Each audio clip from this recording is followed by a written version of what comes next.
Hey there, haven't seen you guys in a while. As you can see, I have a new microphone thing going on, new setup. I'm wearing this hat that my lady made for me. This is really cool. She crocheted all by her hands, her beautiful hands, and it's very interesting. I find it very interesting, and it looks really cool, and it's my favorite colors. But anyways, today I have a few things that I want to talk about that I want to get off my chest before it explodes. How does one find comfort in their own self when their own self is betraying their own thoughts? I find myself thinking of many different things when it comes to, things that bothers me, things that affect my daily life, that affect my mental health, that affect my just natural well-being. It's dreadening. It's very tiring, and it becomes something very much like a nuisance. You can't escape it either. You can't really like take yourself out of it unless you really address it within yourself. And what I find to be quite helpful in these moments you know when you are troubled is to realize that people are not, or things are not out to actually get you. Things are not actually there to encompass you with their pain and and and and, and troubles, because it is not in their obligations to help you or to even hurt you. When you have these thoughts, they fill up your mind with all of these questions and all of these answers that you're completely unsure of.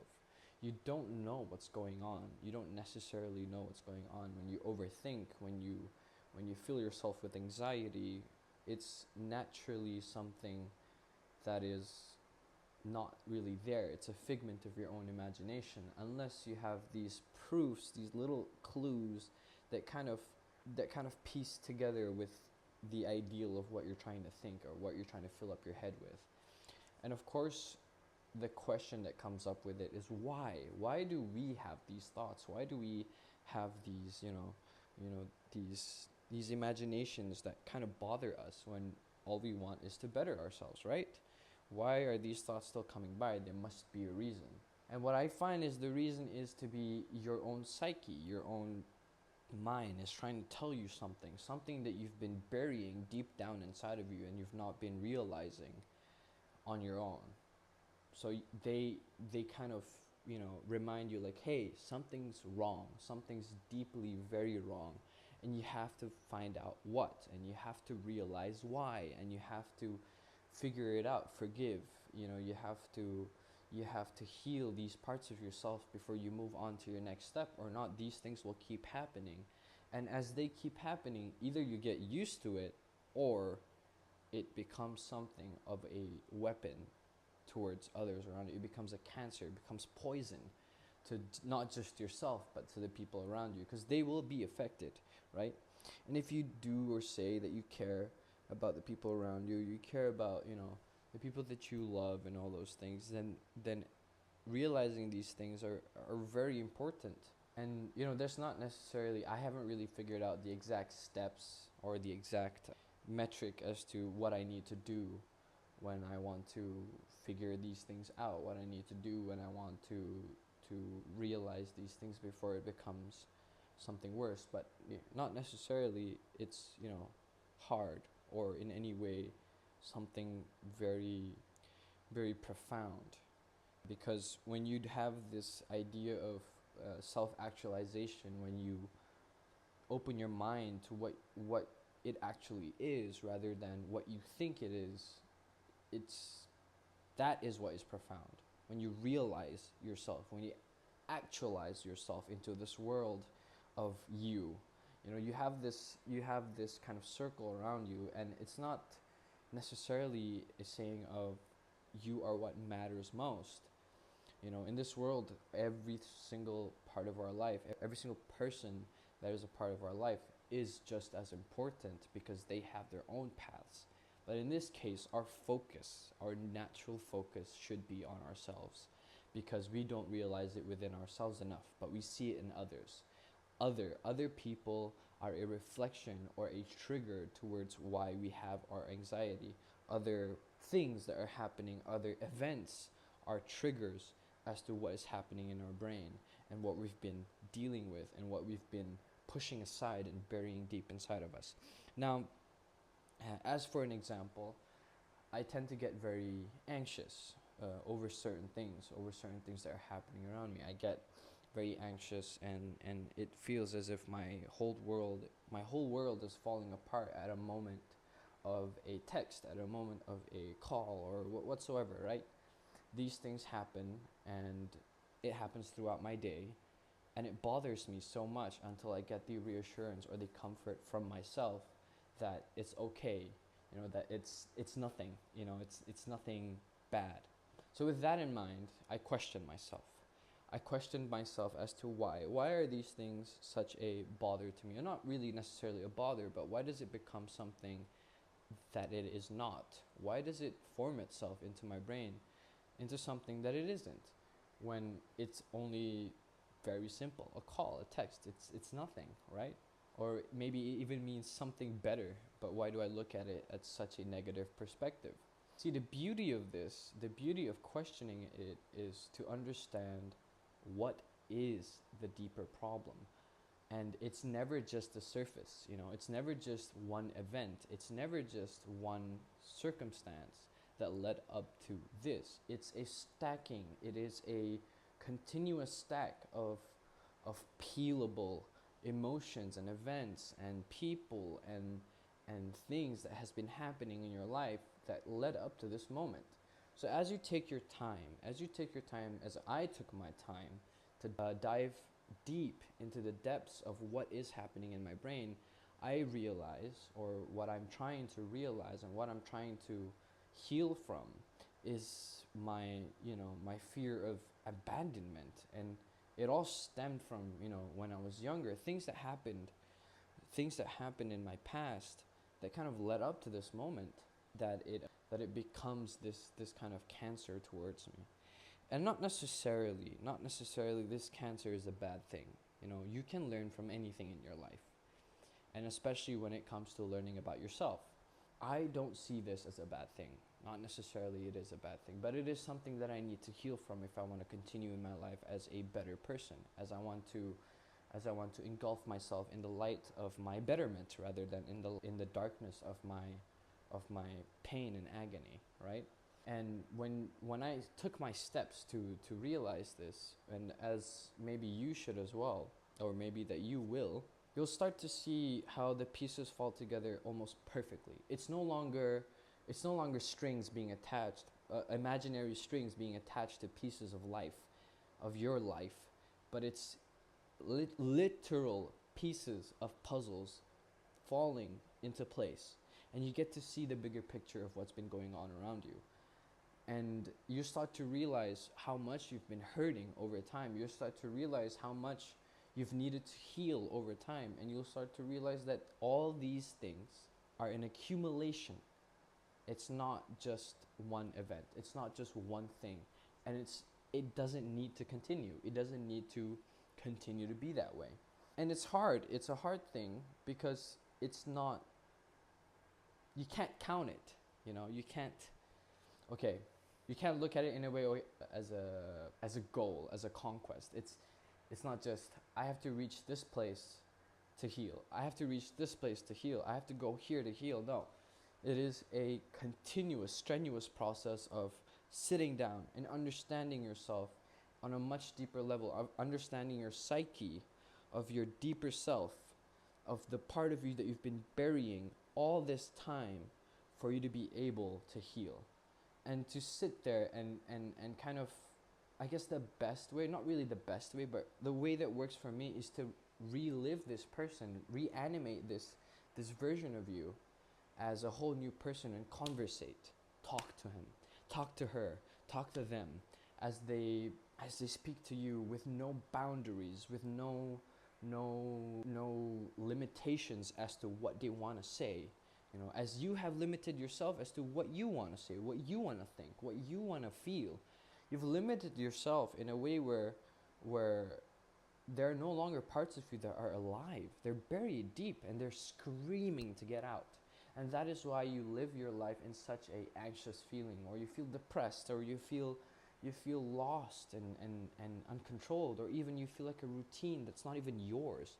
You're working your brain into this routine of waking up, doing the things that you need to do, and going back to sleep as soon as you can.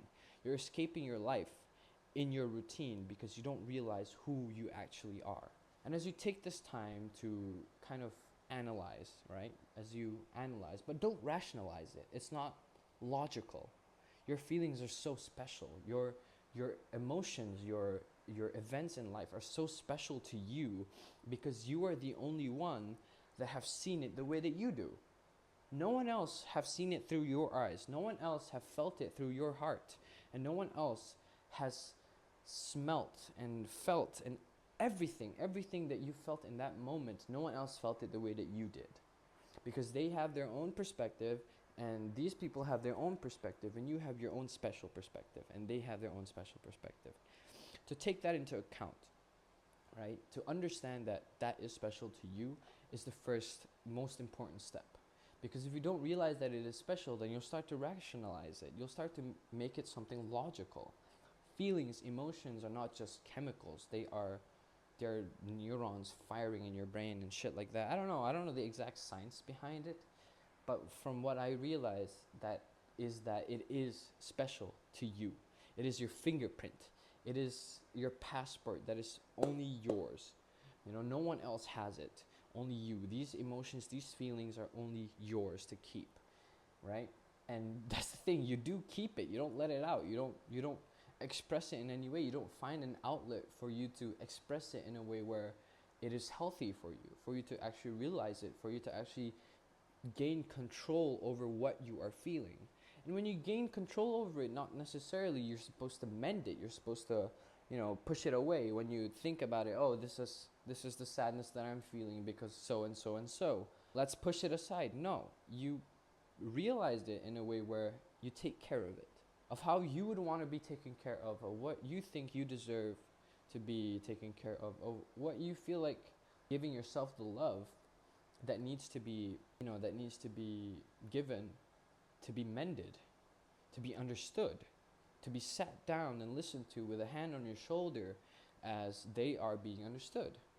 So in this time that, I've spent with myself, realizing these things, it has been such a journey of actualization, of realizing what is wrong with me and what is right with me. And when there is something wrong, I always find myself finding deeper questions, more whys, more whats, more whens. And the answer always lies behind the back of my head. It's somewhere back here, and I have to dig deep to really find it. And it's somewhere really deep in here as well, in my heart, where I have to, go find it. And it's never something as simple as just writing down on a piece of paper what I feel. Though it does help my actualization process, because I can put it down to words, and I can open it up and read it as to like, okay, this is what I've been going through, this is what's been going on. But the journey of actualization itself, of realizing your psyche, your deep shadow self, it's almost beautifully painful, It's almost beautifully painful when I think about why I want to punish myself, why I want to hurt myself because I'm feeling this way. Why do I want to escape these feelings?